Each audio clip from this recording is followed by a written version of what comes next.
Oke teman-teman, jumpa lagi ya dengan saya tetap di channel Yulili. Kali ini saya tetap dengan Mas Pujo akan ngobrol santai ya. Ngopi. Nah ini kita cheers dulu darling. Cheers, monggo teman-teman semuanya kita minum. Cheers, biar tambah semangat ya.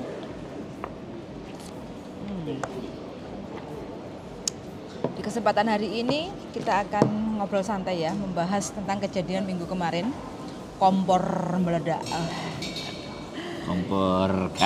Kompor gas meledak. Akhirnya jadi viral di TikTok. TikTok viral ya? Sumber informasi viral itu paling sekarang TikTok. Top trending ya di TikTok itu menjadi bahan pembicaraan. Jadi khususnya kita juga tidak tahu kejadiannya ya darling ya. Bahasamu ngomong khususnya.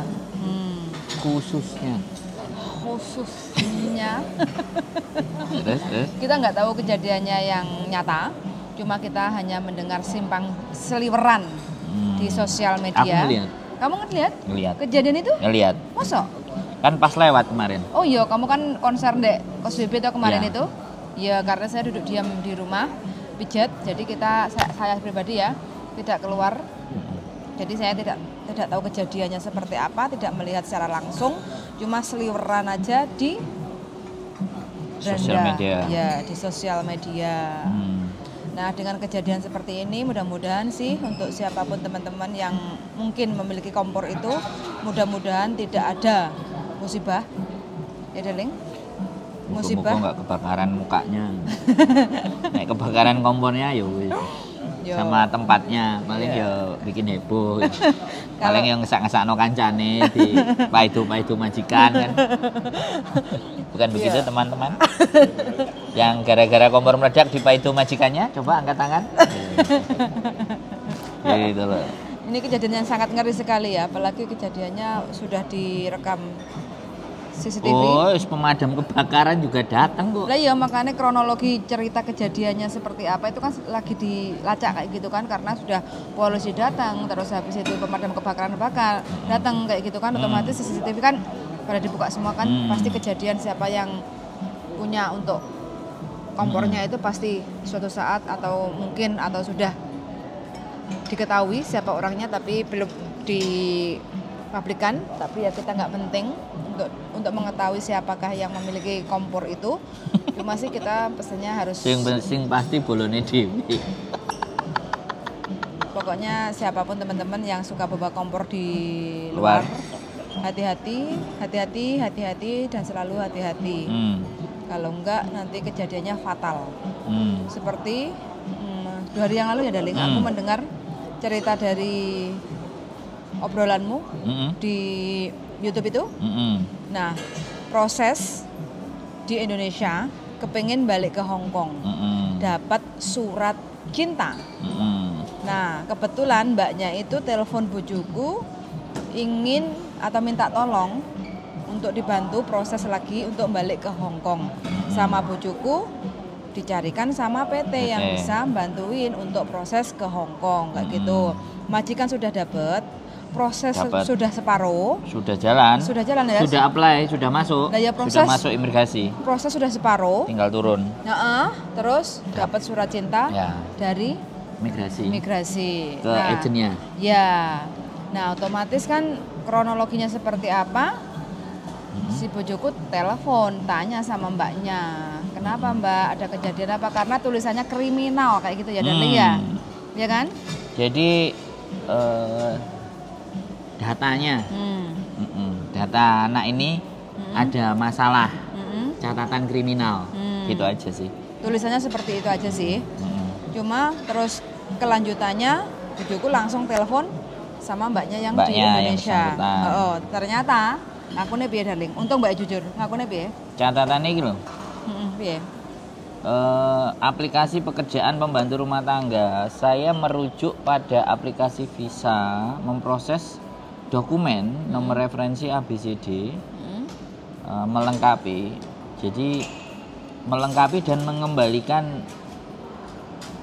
dan mengembalikan usaha pembantu rumah tangga terlampir. Jika Anda pernah terlibat dalam kasus polisi, imigrasi, perburuan, dan pengadilan lainnya di dalam dan di luar Hong Kong jika positif berikan perincian kasus tersebut termasuk tanggal, tempat, korban, orang lain yang terlibat, sifat kasus, hasil kasus, pelanggaran yang dituntut, tanggal dan sarana keberangkatan setelah kasus diselesaikan atau terselesaikan. Berarti suruh nulis kronologi cerita. Jadi dari kejadian yang terlibat, kapan, tanggal berapa, apa aja, ngapain, ABCD, sidangnya juga bagaimana. Dan ternyata begitu saya tanya, sampean cerita Mbak, sampean ini masalah apa? Terus dibukalah ternyata jualan gamis. Waduh. Jualan baju gamis, jualan kartu telepon. Nek lapangan iku. Di pojokan. MTR. Dulu itu Chandra. Kok Chandra? Toko Indomarket. Pojokan iku, pas tikungan iku. Oh, pas yang kan sekarang Pacific Cafe itu, sampingnya. Dulu kan besar-besarnya. Dia di situ sore. Di situ ada Pak D, tangkep Pak D. Terus ambilin KTP, ambil KTP, sabencing emkoy, dan akhirnya dibawa ke kantor polisi Wancai. Berarti dilebokne gerobak? Gak, ya diangkut, diajak. Ya dilebokne gerobak, mobil polisi. Terus dibawa ke kantor polisi Wancai untuk ditulis interogasi. Nah, ditanyain sembarang kalir, barangnya opo, isine opo ae, lapo ae, ABCD bla bla bla bla bla bla wis. Habis itu diwehno majikane, dibalekno dhek nang majikan karena di dalam majikan, dibalekno nang majikane. Enggak usah lapor, sidang. Sidang, terus bayar denda. Bayar denda. Wis sidang, bayar denda, balik nang majikan. Waktu itu baru setahun, terus continue kerja. Akhirnya sampai 2 tahun dia pulang.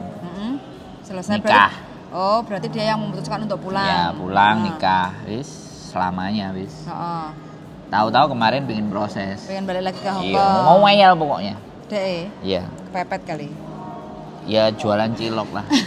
Di Indonesia jualan cilok, kalau laku laris dapat 60.000, kalau nggak laku dapat 10.000 hujan-hujan. Teman-teman ya, banyak bersyukur kita yang di Hong Kong. Itu ada WhatsApp-nya ini nih.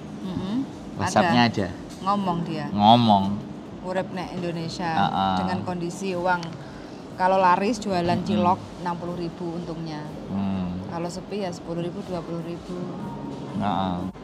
Aku berjanji pada diriku sendiri, Pak, saya cari rezeki untuk keluargaku. Saya tidak akan jualan lagi, kerja cari duit yang benar. Tidak akan bisa terbang ke Hong Kong. Terakhir sama istri Bapak tak traktir. Saya berjanji kalau terbang sampai Hong Kong tak traktir makan sama istri Bapak. Jadi ini dia ngomong. Nah ini nih, Pak tolong usahakan toh Pak, biar saya bisa kerja lagi di Hong Kong. Saya kerja di Hong Kong ini buat anakku, biaya sekolah anakku 2 Pak. Biayanya banyak, kalau saya nggak kerja dapat uang dari jualan cilok ya kurang. Buat biaya anak sekolah Pak, saya nggak pernah orang utang ke bank. Saya setiap hari jualan keliling. Sehari kalau rame ya 60, kalau sepi dapat 10. Itu cukup buat beli gas sama tepung terigu lagi, Pak. Bayangkan teman-teman. Ek Hong Kong jualan gamis. Aku rasa dia dulu top jualannya. Kenceng. Nah, maksudnya jualannya itu kenceng. Makanya kan langsung pulang. Makanya terus pulang. Zaman-zaman dulu terus bisa pulang. Makanya memutuskan pulang. Cukup duitnya. Tapi 2023 beda. Ya, itulah nasib teman-teman. Makanya hari ini mungkin teman-teman bisa ngais rezeki. Ya, saya nggak ngelarang ya. Lagian kalian itu juga bangsaku gitu. Aku nggak ngelarang, tapi nek terus ceritanya kayak gini. Ya, arepe nulung kudu piye? Kapan balik terus di blacklist. Terus dikongkon surat, iya aku nek visanya medun. Kalau visanya nggak turun, harapannya sudah. Nah, Taiwan dia. Iya. Itu pada kejadiannya tahun piro jare ini? 2009. 2009. Padahal kalau dibilang wis 10 tahun 2019. Berarti 2009. Lah iya kalau 10 tahun kan 2019. Ini 2023. Berarti ya wis 13 tahun. masih terlacak ya. Masih terlacak istilahnya dengan nomor KTP ini dia pernah mengalami kriminal atau kejadian atau sangkut paut opo ae masih ada catatannya teman-teman ya. Jadi di Hong Kong itu sangat dia nggak ngomong. Awalnya nggak ngomong sama PT, sama dirimu ya, nggak ngomong. Dia nggak cerita, dia pokoknya berangkat.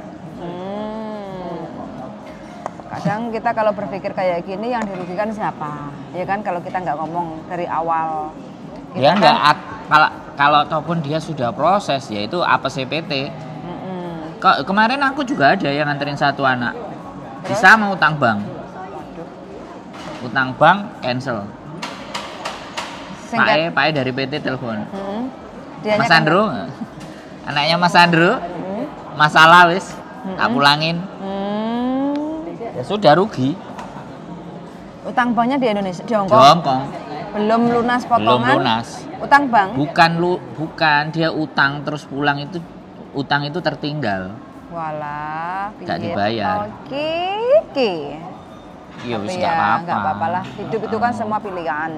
Jadi kita cuman menyampaikan sebuah experience. Ya, saya nggak bisa membenarkan, kita juga nggak bisa menyalahkan. Tidak boleh. Tapi ini kejadian. Kejadian-kejadian itu yang nggak banyak orang tahu, ataupun ada yang tahu. Ada yang ngerasa, Allah nggak apa-apa, ya sudah, nggak apa-apa. Yang penting kan jaga dirinya masing-masing aja. Dan di Hongkong itu yang teman-teman perlu perhatikan ya, masalah jualan. Kalau seandainya sampai ketangkap sama Pak D, itu alamat lah. Pokoknya sudah masuk catatan. Yang kedua, kalau kita utang bank, terus sampai ada surat datang, majikan nggak terima, terus lapor ke imigrasi, itu juga sudah menjadi catatan buruk bagi kita. Jadi jangan sekali-kali untuk bermain-main hal-hal yang seperti itu. Belum lagi masuk yang narkoba itu wes dhuwur banget lah ya. Mungkin yang disepelekan itu kan gini. Saya cuman bisa ngasih tahu. Pilihan semua kita nggak bisa benerin. Masalahnya gini loh, pokoknya resiko ditanggung penumpang lah, semua masing-masing kayak gitu kan. Mereka cuma juga pasti kita tahu. itu kadang ngomong kayak gini ya, teman-teman itu yang cerita banyak itu kan kalau udah kejadian baru cerita. Terus sebelum kejadian dia tuh nggak berpikir diunggahannya didukne kayak gitu kan. Jadi kan kita kadang mau nolong ya kayak apa, orang udah nggak kejadian usah. Didengerin aja. Iya dong, kan gini, kita tidak bertanggung jawab dan tidak berhak atas hidupnya dia. Kecuali dia bertanya, berdiskusi sebelum ngajak pertimbangan, itu beda urusan. Enggak, masalahnya gini, contoh sekarang yang sudah kejadian dengan mbaknya yang jualan cilok di Indonesia yang dulu pernah jualan gamis sama isi ulang kartu itu. Terus dia kan tolonglah mas bantu saya. Tanggapanmu gimana? Ya nggak bisa. Aku ya kudu wiritan. Poso Senin Kemis nek pengen ngewangi. Ya hanya tangannya Gusti Allah loh. Wong imigrasi ya.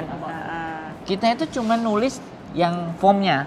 Kita bantuin nulis form. Makanya kemarin waktu aku ke tempat agent yang di Sungguan, di tempat Ibu E itu, dia punya formnya. Penyakit apa, masalah-masalah apa yang mesti ditulis. Itu jadi sama dia ditulis, dikasih draftnya. Nanti tinggal diisi namanya dia, ada formnya. Makanya kan sama datang. Makanya sekali lagi, ya kita mau nolongnya gimana? Ya kenduren rame-rame Al-Fatihah. Berdoa karo Gusti Allah. Iya. Jadi iya yo imigrasi ya men. Imigrasi duduk bapakku ya. Ya nih waktu Pak Dirjen Pajak. Waktu tahun 2009 itu waktu jualan terima uang banyak nggak mikir. Iya nggak mikir. Pas waktu sekarang jualan cilok, badhe swidak ewe sewenenge ra umum. Pas kepengen proses wis untuk majikan ternyata kejeglong, ada masalah. Sing ekstrim kan tadi Mbak juga. Cek tas tadi kan. Iya. 4 bulan di Hong Kong, wis utang bank di interminate karo majikan. Gak gelem mulih, sik duwe tanggungan. Terus ada itu kon piye? Iya, repot, sak repotan kadang. Kita itu hanya mendengarkannya gini aja teman-teman. Kita harus berbuat apa ya? Enggak, sekali lagi enggak bisa kita mempersalahkan ya, karena persoalan manusia itu beda-beda, punya background latar belakang yang berbeda-beda. Jadi berpikirlah sebelum bertindak, estimasikan nanti ruginya bagaimana, untungnya apa. Harus siap. Dipertimbangkan bolak-balik gitu. Kalau sudah diputuskan ya harus siap untuk menanggung resiko apapun itu yang terjadi nantinya, harus siap kayak gitu loh. Kalau bisa bertahan ya bertahan, kalau nggak bisa ya harus siap menanggung untuk. Biasanya kalau yang ngambil itu wes apa jare sesuk. Prinsipnya itu. Lakoni seala uripe. Apa jare sesuk. Nah, apa jare sesuk? Rata-rata kalau saya menyimpulkan banyak kejadian. Banyak kejadian dan cara berpikir.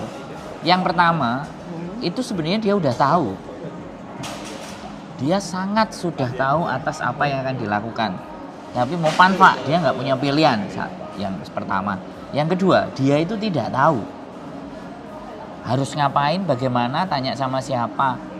Nah ini, yang tidak tahu ini yang jadi makanan biasanya. Para pencoleng-mencoleng itu. Yang tidak tahu ini dimanfaatkan. Nah, atas ketidaktahuan. Jadi yang pertama dia tahu, dia tidak tahu. Yang ketiga, adanya cuman frustasi, nangis, terus diem, nyungkruk, meneng, tahu-tahu lompat. Ojo, jangan sampai kalau lompat ya. Lah ya itu ya. Enggak, maksud saya kan itu kan yang enggak merasa tidak ada solusi dari kiri kanan. Kadang yang ditahu itu kan lompat itu kan karena kan bersihin jendela. Nggak taunya kan seperti itu. Nggak taunya banyak masalah, beban pikiran.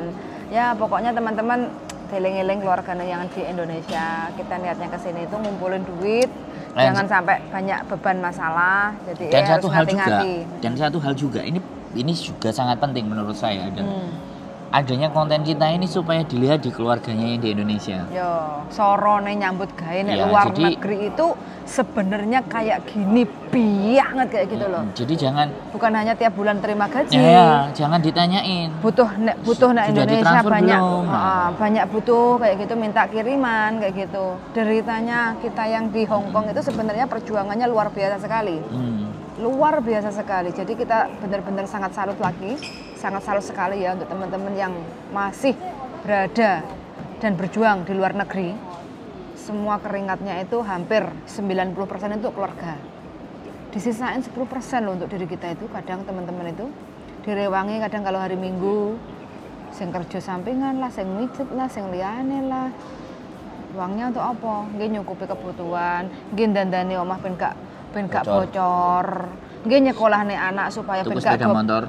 Nggih nyekolahne anak supaya ben gak goblok anake, ben gak koyo mboke. Jarine seperti itu sih kebanyakan teman-teman. Sepeda motor. Ya, itu salah satunya. Kebutuhan. Soalnya saiki blonjo nggak enak sing numpak sepeda. Nggak ada yang jalan kaki, semuanya serba pit. Dipencet langsung.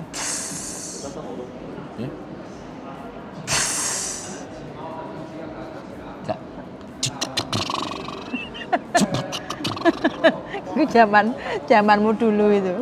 Zaman katrokmu dulu. Zaman saiki ora enak. Yang kayak gitu mintanya harus yang ces. Ngawakmu lah ces, aku lo gak ces. Enggak lah, ada juga ya generasi stroberi. Mana aku gak minta ces. Ya generasi stroberimu? Iya, kan adikku. Tapi tak nangis dhisik. Tapi ya enggak apa-apa lah, karena kan loh, ya itu memang utang lunak. Jadi kayak gitu. Jadi kita juga nggak bisa berbicara ya, nggak bisa mengemukakan alasan dan teori banyak hal. Intinya adalah semakin banyak nerima aduan, semakin banyak menerima komplainan atau mereka yang ngeluh apa semua, ya saya tanggapi dengan baik dan benar. Dan saya sangat terima kasih bagi orang-orang yang sudah mau cerita, menambah khasanah budaya cara berpikir saya. Dan yang kedua, saya lebih bersyukur gitu dengan melihat apa yang saya punya, yang saya rasain. jauh dari kata bersyukur. Sangat bersyukur gitu melihat seperti itu. Jadi ya satu hal kan, kalau apa jenenge siapa artis yang Yip Man ini siapa? Yip Man? Artisnya jenenge siapa? Tony Leung, Johnny Crot. Duduk. Pokoknya iku lah. Dalam filmnya dia itu power is knowledge. Power itu kekuatan. Knowledge is power kebalik. Knowledge is power. Kekuatan kita itu dari pengetahuan.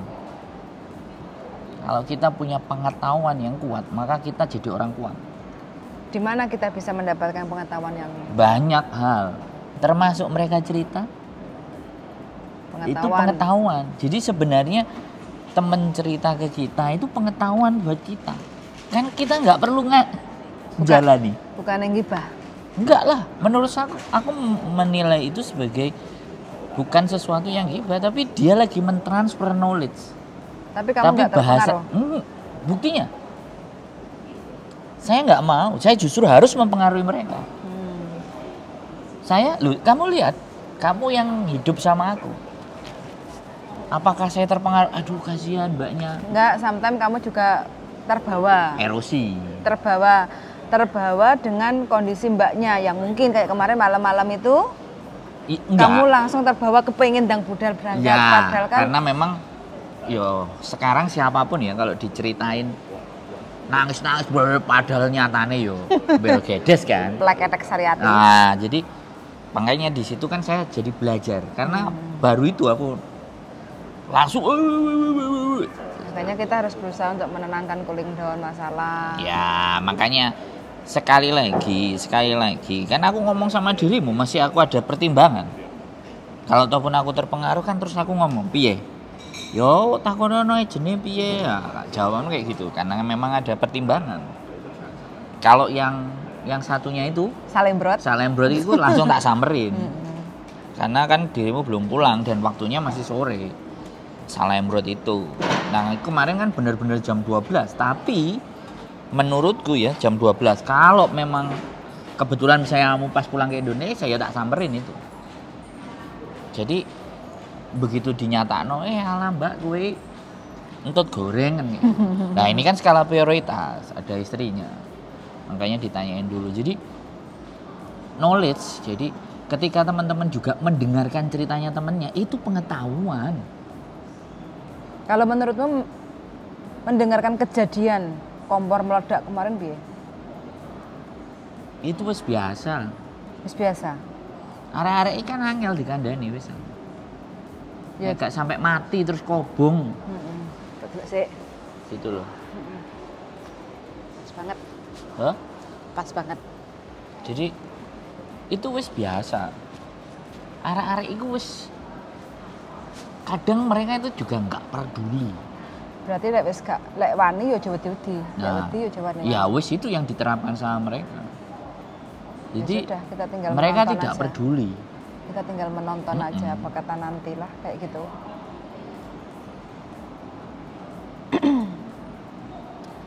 Udah cukup di situ aja ya teman-teman cerita kita hari ini. Sharing-sharingnya kita hanya membuka yang sudah terjadi. Pembicaraan kita hari ini kompor meledak. Ngajak mikir gitu loh. Kompor meledak, ya kan? Hutan minyak, numpai semua itu karena mereka ngerasa egois. Aku nggak peduli. Pokoknya aku oleh cuan. Pokoknya saya kita lakoni. Iya. Jadi tipikal teman-teman yang punya karakter itu. Toh pun gue tak utangi gurung karuan. Nah, nek dhek ngomong misalnya, aku utang gue gurung karuan, gue ngutangi aku njaluk gue kayak gurung karuan kayak. Jadi cara berpikirnya dia itu gak peduli. Justru yang dia pikirkan aku oleh cuan dan itu posisinya membahayakan dia. Betul sekali. Kita hanya bisa menjadi seorang penonton aja karena nggak bisa berbuat apa-apa selain dan nggak usah juga berbuat apa-apa. Cuman kita ngasih tahu mereka-mereka yang belum masih mau berpikir. Nah, makanya kenapa Mohon maaf ya sekali lagi. Saya buka komunitas YouTuber. Itu salah satu cara supaya aman dan langgeng. Untuk mendapatkan cuan. Iya dong. Kalau itu kan bisa dibawa ke Indonesia. Kalau jualan misalnya mie ayam di Victoria Park, ya selama ada di situ bisa. Terus habis ini dibawa pulang. Kalau dipulang dia bisa memanage, ya syukur alhamdulillah. Tapi kalau nggak bisa ya sama aja bohong. Sekarang itu knowledge, pengetahuan itu harus ditambah. Bagaimana cara mencari cuan? Ya kan, bikin konten, TikTok, endorse, kan cantik-cantik tuh anak-anak. Ya kan? Personal branding, public speaking, editing, ya kan? Main bikin musik, kue, bikin baking, ya kan? Masak, bikin konten. Terus kan ya jadi duit. Yang hamil kemarin yang kita samperin. Halo, Mbak. Mbak yang hamil. Terus aku juga udah pesen kok. Bapaknya. Sambal pecel. Iya, sambal pecel sama cilok. Itu, ya kan? Hasil dari jepretannya. Terus diunggah kan? Nah, udah jadi, closing. Iya, jadi orang interest. Dan gitu, bisa dipahami nggak? Bisa. Ya, kayak Mas Rio?